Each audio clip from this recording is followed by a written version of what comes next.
and I was watching a video with you. I believe you were talking about, it was only a couple of days ago, I think, a letter that you were reading for something on Twitter, and you actually mentioned that the RAF, if I'm not mistaken, had quotas of diversity and equity and inclusion, these kinds of things, which, at least to me, is quite alarming that our forces, or a branch of our forces, would be hiring on other things that aren't merit. And do we have reason to be worried in that regard? Well, it's not actually that alarming when you think about what the military is. The military obviously serves the Crown, and the government obviously directs the Crown. The Crown has obviously abdicated that responsibility to the government to direct the military. So when you put these people in the senior elements of the military, which tend to be, and I don't want to say yes people, but you don't promote people who don't do what you want them to do. Okay, so if you are a boss of a squadron and you've got 3 squadron leaders underneath you, of which I was one of them, but I'm not doing what my boss wants me to do, I'm actively going against him, he's not going to promote me, because like promotes like. So what you get, you realize very quickly that yes men do well. So you become a bit of a yes man. I never did, of course, and a lot of the guys that I work with also didn't. Don't get me wrong, the majority of people in the military are not yes men. They're not at all. But the people that are, of course, do well, and they get to the top.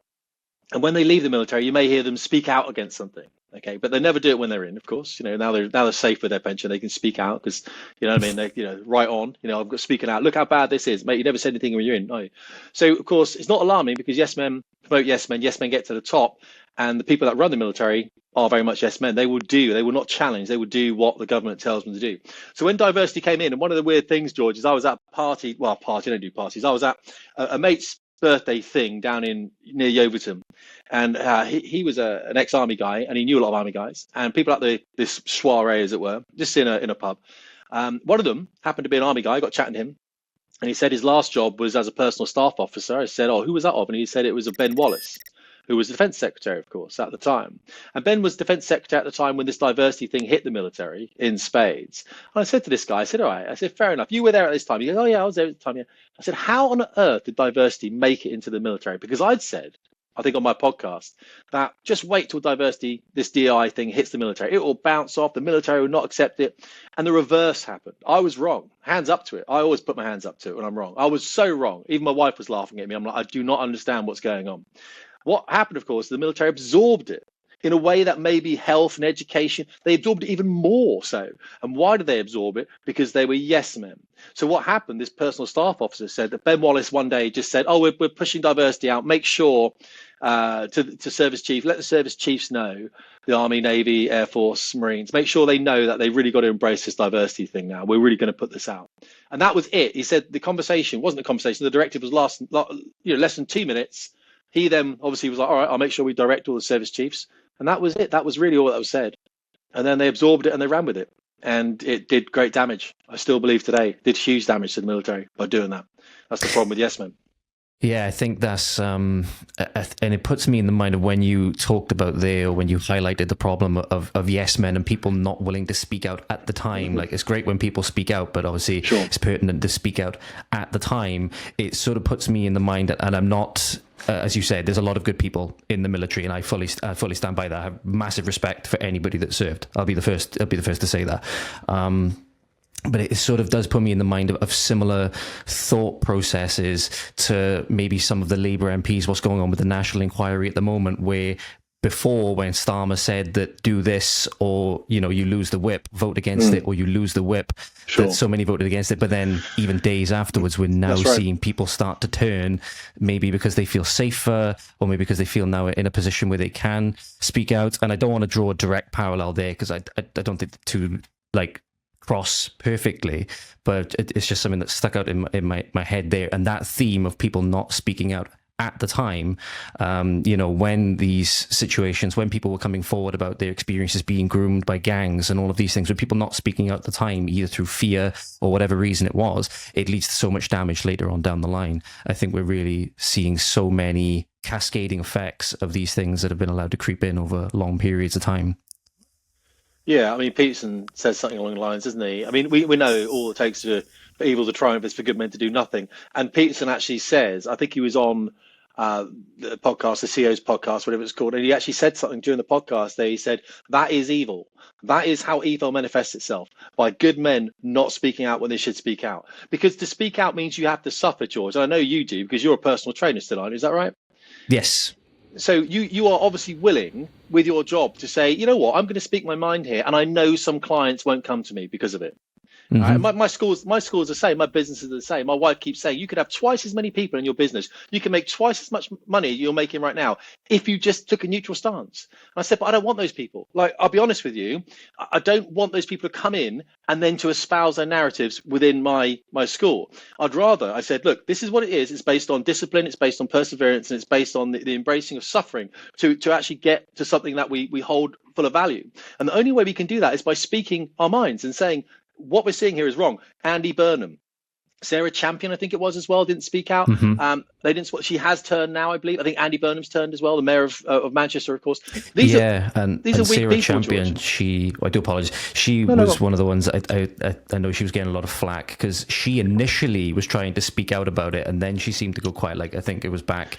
Like, obviously, I'd be perfectly I have the ignorance of youth on my side, which is why I love speaking to people and learning these things. Like, I'm perfectly okay with giving my opinion, but like you said, hold your hands up when you're wrong and be willing to hear. Like you brought up Peterson, what he says was, think that the person you're speaking to knows something you don't. Yes. And go into conversations, go into dialogue. And I think that's one of the key principles that allows people, and that's what's been shut down a lot with the dialogue that we've had, like in schools and stuff like that. They echo chambers. The first say, then if you come in with some kind of dissenting opinion, they don't allow it.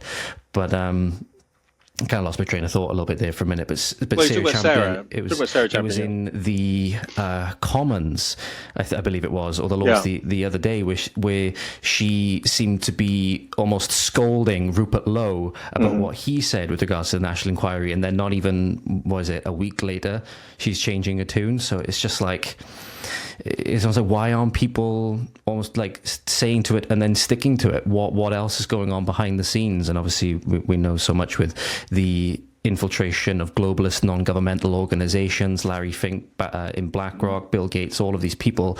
Like, how deep does the rabbit hole go, so to speak, is what I'm wondering. Yeah, I'm starting to change. She had an issue with the language Rupert Lowe was using, and for me, I'd rather he use that language. I mean, it's the same with Alex Jones. When Alex Jones went underground, remember that? A long time ago, he was sued, wasn't he, for Sandy Hook, went underground. And I remember thinking, no, don't put him underground. Don't do this to him. Let's listen to what he has to say. Now, a lot of what Alex Jones has said, by the way, has come true. So if you want to, whether you like him or not, it's come true. But don't stop people speaking. I'm a big fan. I'm anti-hate speech laws myself. I could not. Me too. I don't want any of them. And there is a danger, of course, with getting rid of them all. But I'd rather accept that danger than the alternative, because I think who makes up the hate speech laws? Who decides? It's probably going to be the worst people in the world. It's going to be the people at school you didn't want to speak to really because they were nasty people. Those people will get a little bit of control. It will go to the heads, and they are going to make up these rules. I see it in local clubs and communities. I belong to a rowing club. I was the chairman of the rowing club, and I had a committee, and we reduced the committee from 9 all the way down to about 5. It ended up being about 4. And those 4 people were senior people who had responsibilities in businesses, in civilian life. And we could sit around and we sort of would look at it from a very hierarchical perspective, like, right, what is best for the club? No egos. But when I had 9, there was personalities involved. There was, this guy doesn't like that guy, and that guy said this guy. No, reduce that down. So the people, if I let those guys obviously make decisions and everything else, we'd have had a fragmented club. At some point, you've got to say, right, so what is the right thing here? And the right thing to do is to hear everyone, and then we can make a decision about it. But when you want to shut people down, I don't want to hear that person. And that's the issue with hate speech. We shut people down. Because if you listen to some of these things you see at Speaker's Corner, where you may get a Christian preacher, or you may get an imam or something, I want to hear what they're saying, because some of it is absolutely horrific and it has no place in society, but I still want to hear it. And I want to monitor that guy, and I want to know who his friends are and where is he preaching and what's going on. Imagine if we shut it down and we didn't hear that stuff. Because that's what hate speech does, of course. So, yeah, absolutely. It's not. I think the problem was she had an issue with what Rupert was saying, the language, and I think that she's inherently a good woman, Sarah Champion. I believe that later in the day she went, no, you know what? It's a pretty simple thing, George. We've had inquiries, we've had the J report, we understand that it's not complete. It's how do we tie these things up? A lot of the older, I think there were girls that weren't even interviewed. I think there were some reports where no girls interviewed. So how do we? So what is it's an epidemic, isn't it? It's systemic. Mm-hmm. And I think we're going to turn over rocks, and the rocks we're going to turn over are going to reveal Labour councillors, and that's why they don't want to do it. It's understandable. I wouldn't want to do it as well if I was in the Labour Party. The last thing I'd want to do is go, let's have a full investigation. The right thing to do is to blow this open. Yeah. Go, we never want this to happen again.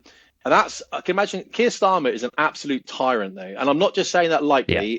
Even his MPs will say the same thing. They don't speak out because they will be axed. They know that. Mm-hmm. And this was happening in the Labour Party. This happened when he got rid of the Corbynistas. They all saw that. They saw how ruthless he was. He had to be ruthless because he had to get rid of the anti-Semites, didn't he? If you remember that. He had to get rid of those people in the Labour Party that literally hated the state of Israel.